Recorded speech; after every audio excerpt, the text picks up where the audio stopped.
Welcome back to the deep dive. Sometimes you come across a source that's just so dense. Hmm. It's like years of intense thought, but it was all captured at such a high speed that it's almost flying apart. And that's what we're tackling today. Exactly. Our source material is, well, it's pretty unique. It's raw, unedited voice-to-text notes Right.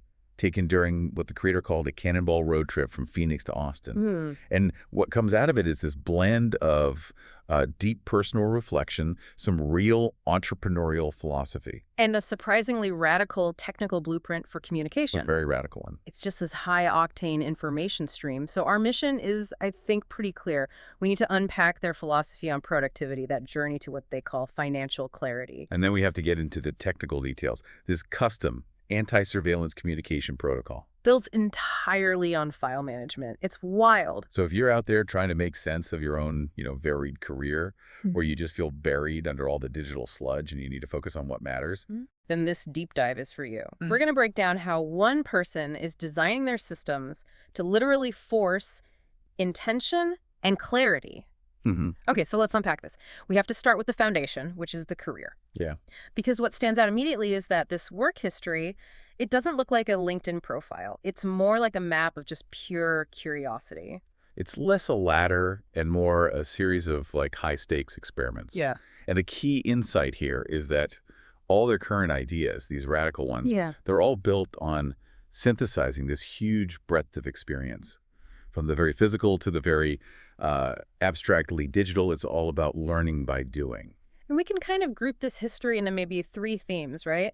Starting with mastering physical systems. Mhm. So early on, they were hands-on. Assembly, manufacturing, things like metallic thermometers.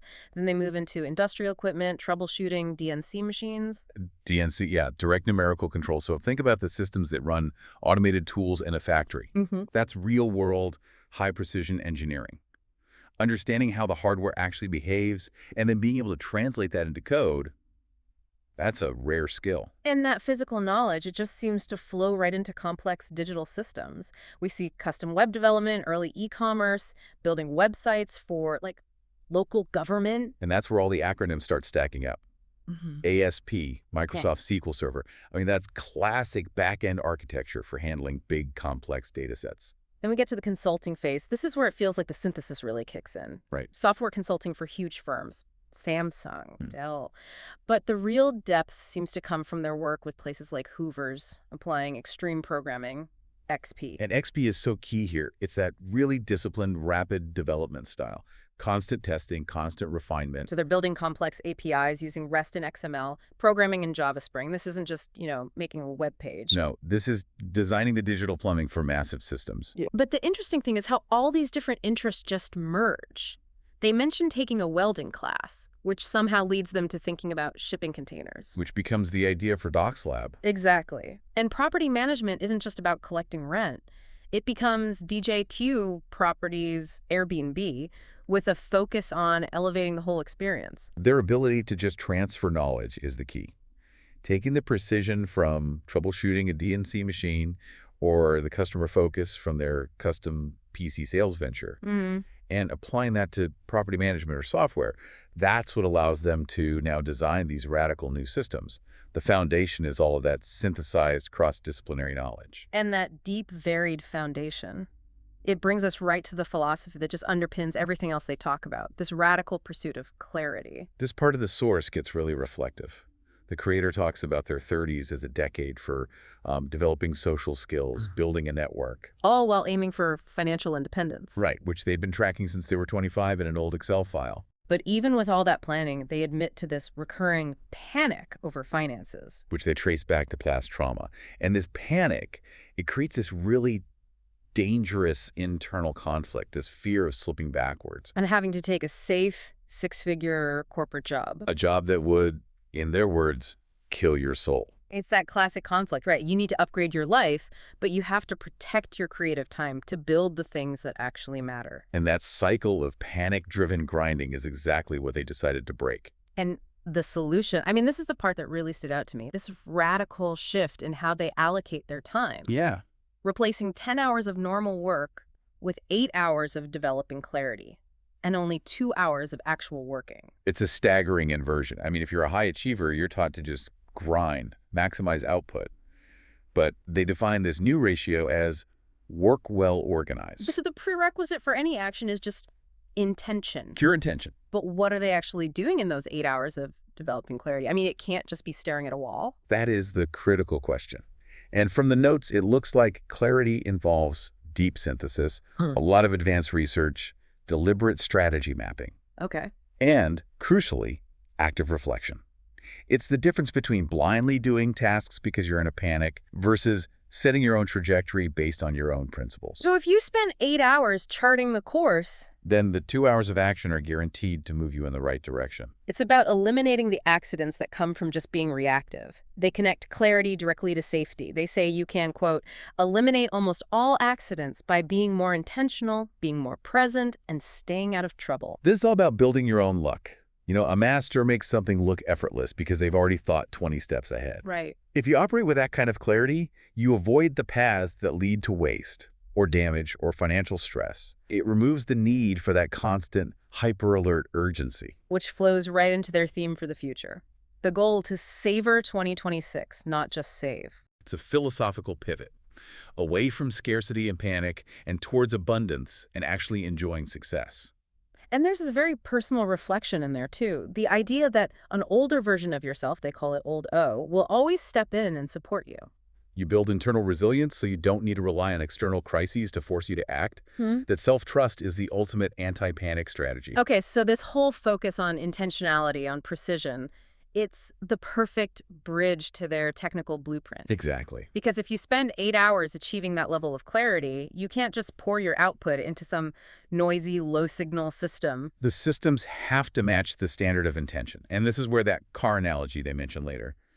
It's actually the thematic foundation for their whole media protocol. Ah, right. The LFA and the NSX comparison. Right. They make a distinction between vehicles in the zone of genius, the LFA and NSX, which are singular in their craftsmanship. And the zone of competence excellence, like a dependable Accord or Subaru. Exactly. And the LFA, they say, has a level of craftsmanship where, quote, Jesus, nothing has it. So if your goal is LFA level clarity, you can't use a communication system built to the standard of, say, a tweet. Precisely. They hypothesize that modern tech ignores a dramatically undervalued durability and endurance. So the guiding principle for any new system has to be anti-surveillance. Yes.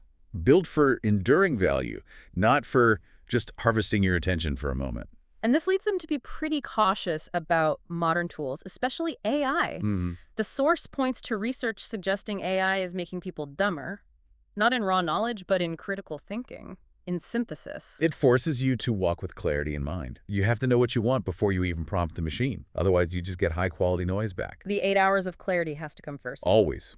Even if AI is part of the 2 hours of execution. They don't just dismiss AI, though. They see it as a kind of time machine. A tool for articulating thoughts that create gravity and bring the future that you want to now.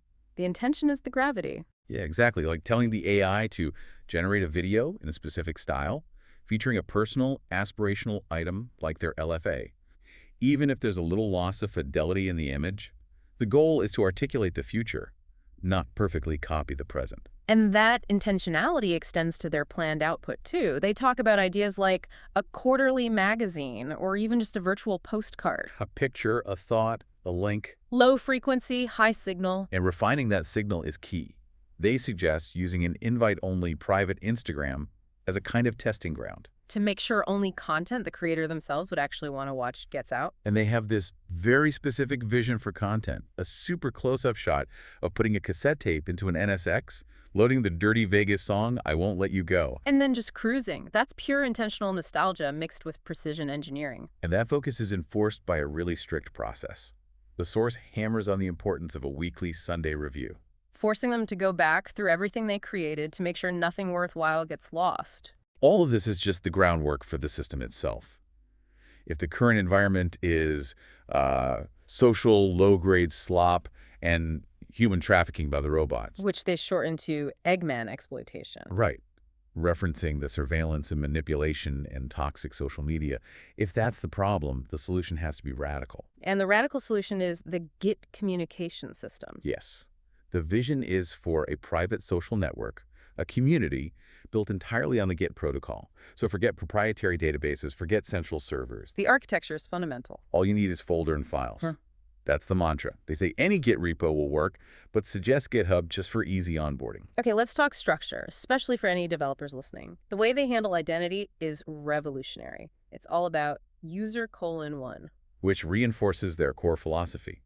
Life is a single-player game. Your interaction with the system is optimized for you. So other users are just external data points. Your main relationship is with your own history and your own repository. And communication is incredibly simple. All messages are just markdown files, plain text, dropped into a specific communications folder. Clean, decentralized, and built to last. But the real genius, the feature that guarantees that high signal-to-noise ratio and fights the low-grade slop, that's the enforcement mechanism. They use a post-receive hook to enforce permissions. Specifically, the append-only rule. What does that mean for the user? It means you cannot rewrite history. If you make a mistake, you have to issue a correction as a new entry. You cannot perform a destructive edit. Wow. It's crucial for durability. It's like the precision in the LFA. It forces users to be intentional and accountable for every single thing they contribute. You can't just delete an inconvenient truth. And the burden of confirmation is entirely on the user. When you do a Git pull, when you sync up, the protocol just assumes you've read and understood everything. No read receipts, no notifications to dismiss. You are responsible for intentionally ingesting the information. It's a system that forces the user to live up to those 8 hours of clarity. It absolutely does. If you commit to being in the system, you commit to intentional review. And this intentionality even bridges the analog and digital worlds, this concept they call rhythm industries.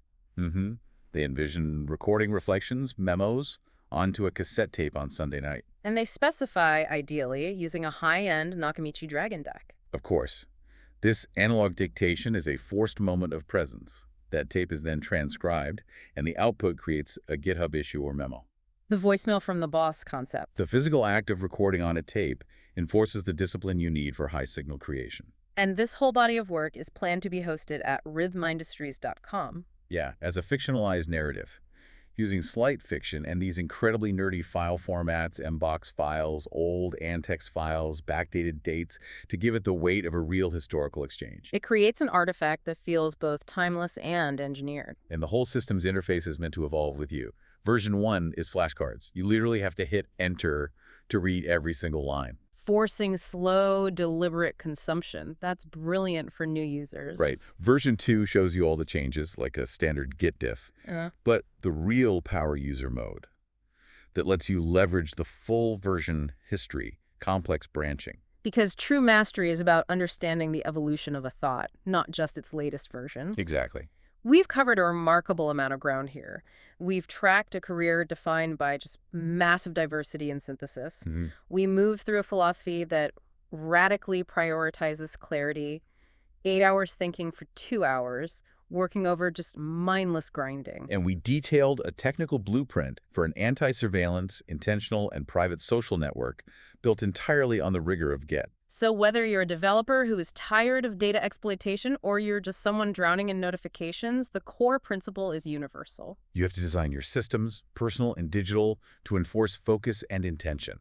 Stop trying to filter the noise. Build a system that fundamentally rejects anything less than a high signal. Yeah, stop trying to find the gold in the sludge. Build a system that only accepts gold. The creator asked this really provocative question when they were thinking up the rhythm industries idea. They wondered, what if you could create an email exchange between you and your dad in the 80s using an old Xerox PC? Which raises an important question for you, the listener. If you were forced to build a communication protocol based entirely on files and intentionality, where nothing could ever be deleted, what foundational knowledge would you backdate? And what relationship would you fictionalize? Not to deceive anyone else, but to ensure your most valuable wisdom is preserved and shared with your future self. Something to ponder until our next deep dive.